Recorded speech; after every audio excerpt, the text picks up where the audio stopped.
Good evening. I hope you're having a wonderful day today, and I want to thank you for joining us as we continue our Red Letter Advent series. As we record our lesson for this week, we're in the middle of the Christmas season. Thanksgiving, it's past, and we're in full-on Christmas mode. You know, the lights are hung up, or they're probably being hung up outside of our houses. Trees are in the process of going up and being decorated. All the typical festivities associated with Christmas are in full swing. And with all these activities, it comes an unexpected and maybe even an unanticipated visitor into our lives. And that's anxiety. And you would think with all the celebrating and all the joy that is happening all around us, you know, anxiety and stress would probably be the last thing that we'd have to worry about. Yet, as a result of all of the celebrating and all of the joy, there's also this certain stress level that rises alongside of it. And many of us feel like we have this, have to have this decorated and that decorated. Maybe we have to go to this party and go to that party. We have presents to purchase. We have activities at our churches, activities at our kids' schools. And then there's just trying to get to places, right? You know, there's so many people on the roads this time of year, so many people driving everywhere, and they drive terribly, right? Am I right?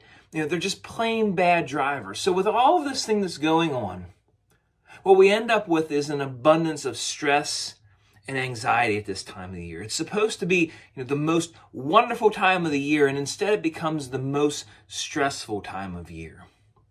You see, our lives become a lot like the video game Tetris. And I'll date myself a little bit because I remember playing Tetris in this game on the original black and white Game Boy in the early 90s. And I don't know if you've ever played this game before or not, but the point of Tetris, it's this video game where you have a bunch of shapes that just kind of boop, boop, boop. They fall down from this top of the screen, and you have to make them fit with one another to make these complete rows. And the challenge increases because the more rows that you complete, the quicker the shapes begin to fall from the top of your screen. And this means that as you're trying to make pieces fit, they fall at incredibly fast speeds. So when I think about this time of year, I think a lot about the game Tetris, because for many of us, we're trying to put all these pieces together. And the closer we get to Christmas, the quicker these pieces fall, and the harder it is to make everything just fit.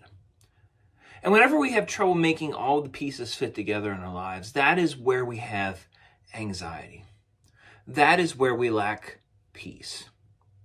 This idea of peace, it's something that we often fail to fully connect the dots on. And many of us, we think of peace in the context of the broader world as a place free from strife. You know, think no wars, no violence, the stuff that John Lennon, he wrote about in his song, Happy Christmas, War is Over.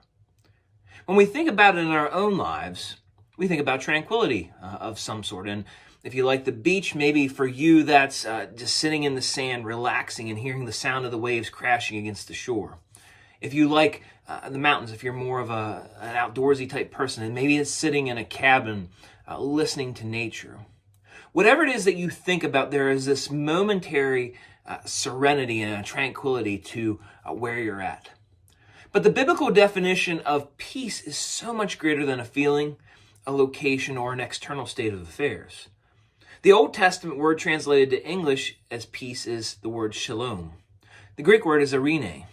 But this translation to peace, it fails to grasp the significance of what shalom and eirene really means.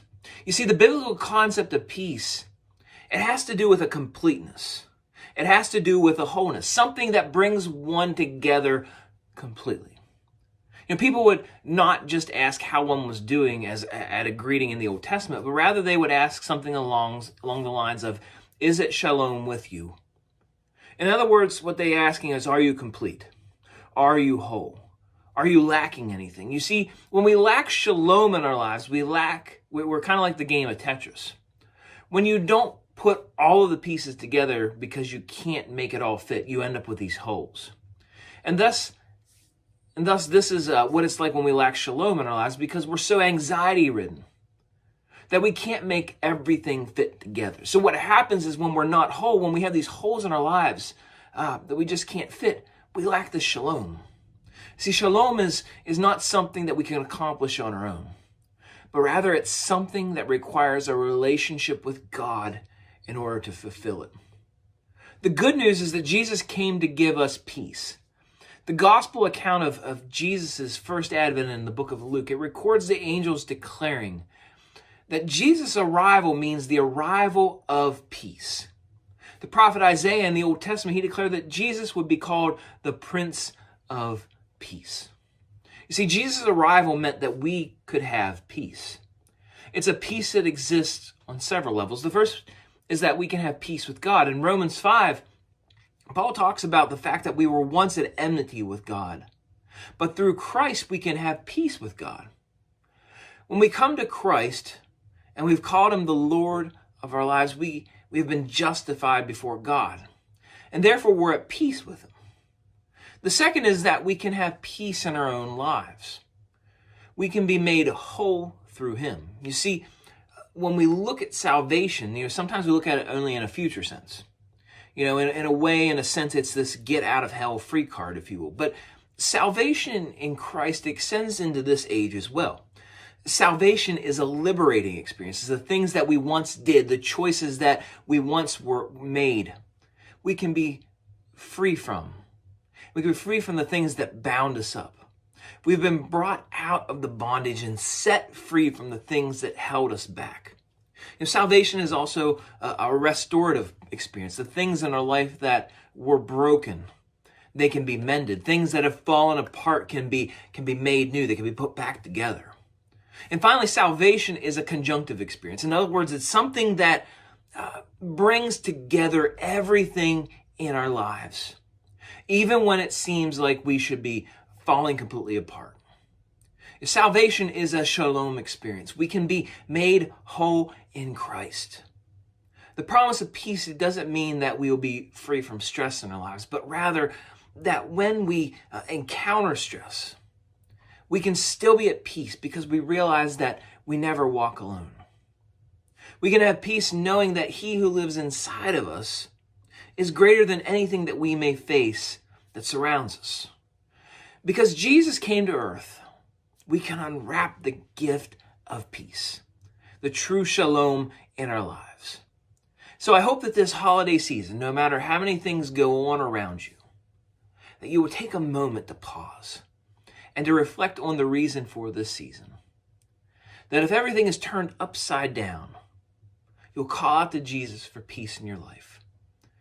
I hope that you have a wonderful and joyous week.